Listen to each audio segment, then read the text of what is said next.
Dahil busy si Mister kumakain ng rambutan, may gagawin ako sa kanya para lang mapansin ako kasi hindi siya namamansin, busy sa rambutan.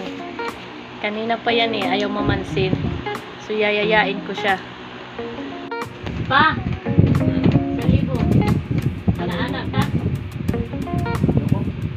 Magkana? Masarap rambutan. Dalawa. Ayoko nga, rambutan. Pagod ako. Tatlo. Tatlo na yan. Ayoko. Apat. Sige na. Maligo ka na ba?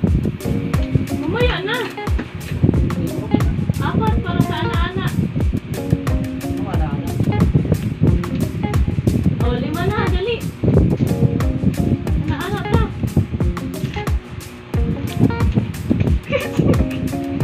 Ang haba naman ng kamay mo. Bastos ka.